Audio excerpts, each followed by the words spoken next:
कि रामपुर की घटना को लेकर के इन दोनों क्षेत्र के जो विधायक हैं उनके मुंह पर सेलो टेप सट गया। ये लंबे अरसे के बाद 1991 में मलवरिया नरसंहार हुआ था, सभी लोग जानते हैं। स्टरलाइट सेना के लोगों ने यह घटना को अंजाम दिया था और लंबे अरसे के बाद ये रामपुर की घटना को अंजाम दिया गया है। ये जो अपनी सरकारी राइफलों के बल पे चाहते हैं कि गरीब गुरबों की आवाज को हम दबा देंगे, सिकंदर चौधरी की हत्या करके सदा के लिए वहां न्याय की जो लड़ाई चल रही है उसको खत्म कर देंगे, तो उन सामंतियों को गढ़वाल पलामू के दलित आदिवासी कमजोर वर्ग के लोगों को कह दिया कि तुम्हारी गोलियों में इतना दम नहीं है कि एक सिकंदर चौधरी की हत्या करके और आवाज को हमेशा के लिए तुम बंद कर सकते। आप सभी को क्रांतिकारी जोहार करता हूँ, लाल सलाम करता हूँ। आज वीरांगना फूलन देवी की 26वां शहादत दिवस है और इस शहादत दिवस के अवसर पर हमारे पूर्व के वक्ताओं ने बहुत ही विस्तार से बात रखा है। मैं इसमें थोड़ा जोड़ना चाहता हूं। आप सभी जानते हैं वीरांगना फूलन देवी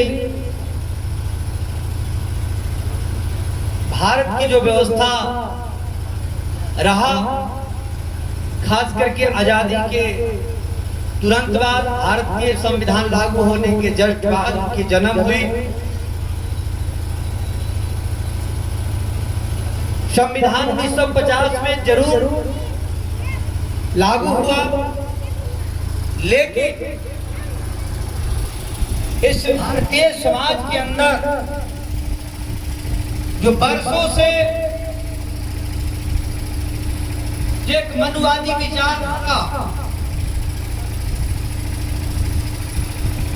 समाज में विराजमान था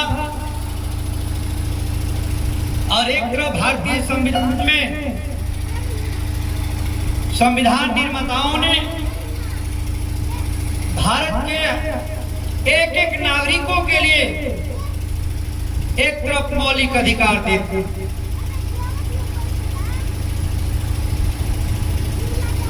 एक कमजोर से कमजोर व्यक्ति और एक बड़े से बड़े व्यक्ति आर्थिक रूप से जो कमजोर है, ये आर्थिक रूप से मजबूत है, उस भारतीय संविधान ने सीधे एक दायरे में ले आया।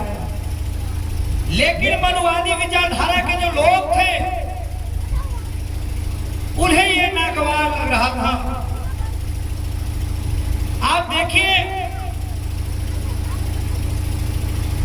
इस एकीकृत बिहार के क्षेत्र जब रहा, उस दौर में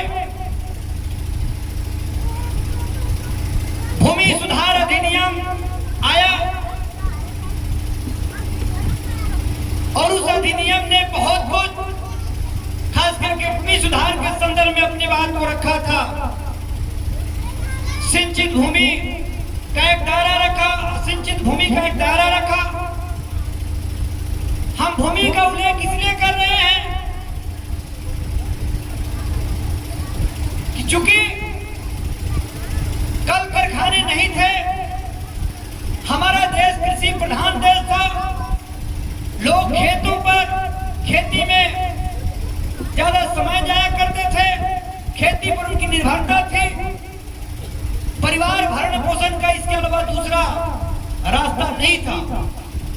खास करके हिंदी भाषी क्षेत्रों में उत्तर प्रदेश बिहार का जो क्षेत्र है, इन क्षेत्रों में लेकिन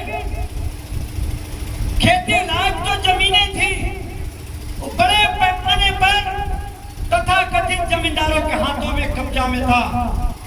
और वहां पर वो चाहे उत्तर प्रदेश की जब हम बात करते हैं, वीरांगना फूलन देवी की जब बात करते हैं, तो उस क्षेत्रों में जो पूरा ऐतिहासिक तथ्य जो मिलते हैं यह स्पष्ट होता है कि उस चंबल के इलाके में जो मछुआरे थे या तो नदियों में नाव चलाते थे या खेती में वो काम करते थे। दूसरा जीविकोपार्जन का साधन नहीं था। और उस दौर में बंधुआ मजदूरी बेगारी कराना आम बात था। उसका विरोध करने के बाद क्या होता था? झूठे आपराधिक मुकदमे और जेल के सिक्कों में भेज देना। झारखंड, बिहार, उत्तर प्रदेश एक तरह से सामंती शक्तियों का और मनुवादियों का गुंडा गिरोह हर जगह हुआ करता था। जैसे इस पलामू के इलाकों में आप चर्चा जब करेंगे तो पता चलेगा सनलाइट सेना। आप चंबल के इलाके की बात करें तो कई गिरोह मिलेंगे। बिहार के अंदर बात जब करेंगे तो रणवीर सेना जैसे लोग मिलेंगे। हम ये बातें इसलिए कह रहे हैं साथियों, संविधान ने समतामूलक समाज के सपना की बात कहा, संविधान में ये स्थान मिला, लेकिन सवर्ण सामंती जो शक्तियां हैं वो लगातार खास करके दलित, आदिवासी, अत्यंत पिछड़ी वर्ग के लोगों को हाशिए पर रखा, उनको दोयम दर्जे के रूप में देखे। और जब अब फूलन देवी की हमारे पूर्व वक्ता सभी लोग चर्चा किए हैं, बुंदेलखंड से लेकर के चंबल के घाटियों से लेकर के डाकू नाम से लेकर के संसद तक का सफर तक पर चर्चा किए हैं। मैं सिर्फ ये कहना चाहता हूं कि आज फूलन देवी की 26वें शहादत दिवस के अवसर पर हम सभी को इस बात का जरूर संकल्प लेना चाहिए कि हमें जो संविधान में कम से कम जो 6 फंडामेंटल राइट्स जो मिले हैं, जो मौलिक अधिकार मिले हैं, हम अपने लोगों तक ले जाएं, उनको जागरूक करें। और तब जो है चर्चा हुई, पड़ुआ में घटना हो जाती है, खोलरा में घटना हो जाती है, रामपुर के अंदर घटना हो जाती है। इन सभी जगहों पर आप देखें तो सिर्फ भूमि का विवाद है।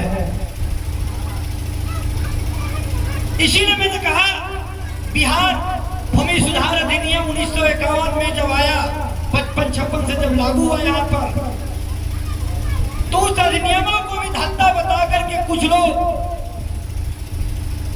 सैकड़ों एकड़ जमीन रखे हैं। सभी लोग जानते हैं कि 1908 में सीएनटी एसपीटी एक्ट लागू हुआ है। सीएनटी के दायरे में यहाँ के दलित, आदिवासी, अत्यंत पिछड़ी वर्ग के जो लोग हैं वो हैं, उनके जो जमीन है धड़ल्ले से सामंती लोग कब्जा कर रहे हैं। और जब हम अपनी हक की बात कर रहे हैं, जब अपनी आवाज को उठा रहे हैं, तब रामपुर जैसी घटना हो रही है। रामपुर की घटना ने एक बार फिर से यह साबित कर दिया कि भले संविधान के लागू हुए आज 76 वर्ष पूरा हो गया, आजादी का अमृत महोत्सव हम मना रहे हैं, लेकिन आज भी जो कानून है वो मनुवादियों के हाथ, सामंतियों के हाथ का खिलौना बना हुआ है। ये सामंती और मनुवादी चाहते हैं कि हम कमजोर लोगों को मारें, वो कमजोर लोग रोए भी ना, वो शिकायत भी ना करे, हमारे खिलाफ भी बोले। तो मैं कहना चाहता हूं कि ये 90 का दशक नहीं है, 80 का दशक नहीं है, 2010 का दशक नहीं है, ये 2030 के दशक में प्रवेश कर गए हैं। अब कमजोर वर्ग भी, वो चाहे दलित हो, चाहे आदिवासी हो, चाहे पिछड़ी समाज के लोग हो, चाहे कोई भी गरीब गुरबा हो, वह भी जो है अब कानूनों को समझ रहा है और कानूनी दायरे में रह करके वो आंदोलन कर रहे हैं। अब आपकी भी दादागिरी नहीं चलेगी, लोग संगठित होकर के आंदोलन कर रहे हैं और अपनी आवाज को बुलंद कर रहे हैं। हमारे पूर्व के वक्ताओं ने कहा कि रामपुर की घटना में ये लंबे अरसे के बाद 1991 में मलवरिया नरसंहार हुआ था, सभी लोग जानते हैं।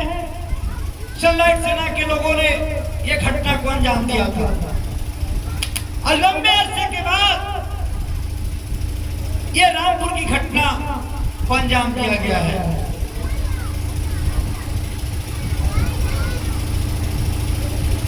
हमने देखा कि रामपुर की घटना के बाद वो गढ़वा जिला के हर क्षेत्र से मैंने देखा कि आदिवासियों का जत्था पहुंचा, दलितों का जत्था पहुंचा, मुस्लिम परिवार का जत्था पहुंचा और कहा कि रामपुर के जो ये सामंती शक्तियां हैं, ये जो अपनी सरकारी राइफलों के बल पे चाहते हैं कि गरीब गुरबों की आवाज को हम दबा देंगे, सिकंदर चौधरी की हत्या करके सदा के लिए वहां न्याय की जो लड़ाई चल रही है उसको खत्म कर देंगे, तो उन सामंतियों को गढ़वा और पलामू के दलित आदिवासी कमजोर वर्ग के लोगों को कह दिया कि तुम्हारी गोलियों में इतना दम नहीं है कि एक सिकंदर चौधरी की हत्या करके और आवाज को हमेशा के लिए तुम बंद कर सकते।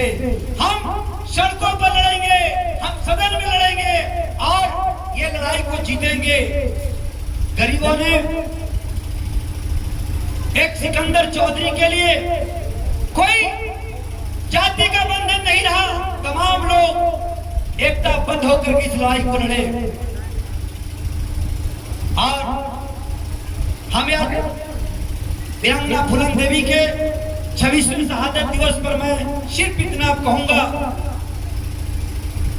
कि जैसे रामपुर की घटना पर पूरी एकताबद्ध होकर के तमाम राजनीतिक दल के बेड़ियों को तोड़ करके आपने एकता को दिखाया है, निश्चित तौर पर आने वाले दिनों में हमें बड़ी लड़ाइयों की दिशा में बढ़ना चाहिए, अपने लोगों को जागरूक करना चाहिए और इस सवर्ण सामंती शक्तियों का, मनुवादियों का जो चरित्र है वो जनता के बीच में लेकर के हम लोग को जाना चाहिए। साथियों, मैंने देखा कि गढ़वा के विधायक हैं, भारतीय जनता पार्टी से हैं, जिस क्षेत्र में घटना हुआ वहां पर भारतीय जनता पार्टी के विधायक हैं, लेकिन मैं देखा कि रामपुर की घटना को लेकर के इन दोनों क्षेत्र के जो विधायक हैं उनके मुंह पर सेलो टेप सट गया। मैंने देखा, हमने पूर्व मंत्री को मैं खुद फोन किया, बोला कि भाई आप इस पर अपनी चुप्पी तोड़िए, आपको लगता है कि ये चुनाव में जो हमारे साथ हुआ है और उस गुस्से के कारण हम समाज के साथ खड़ा नहीं होंगे, तो हम साफ कहना चाहते हैं आप इस मुगालते में मत रहिए। अगर आपको पढ़ुआ की घटना और खोदरा की घटना गढ़वा विधानसभा से विदाई कर दिया है, तो निश्चित तौर पर रामपुर की घटना पलामू से खास करके डाल्टनगंज विधानसभा से आलोक चौरसिया की होना तय है और इस विधानसभा से सत्येंद्र तिवारी का जो है विदाई तय होगा, इसमें कोई शक नहीं है। हमने ये बात साफ साफ उनसे कहा, कम से कम ये बात को इन सभी राजनीतिक पार्टी के लोग कोई भी ऑफिशियल बयान आज तक नहीं दिए, तो इससे हम लोग को सबक लेना चाहिए और भविष्य में हम सभी को संगठित हो करके अपनी लड़ाइयों को मजबूत करना चाहिए। मैं इसी के साथ अपनी बात को समाप्त करता हूँ। बहुत बहुत धन्यवाद। बहुत बहुत धन्यवाद मुखिया जी। अब कार्यक्रम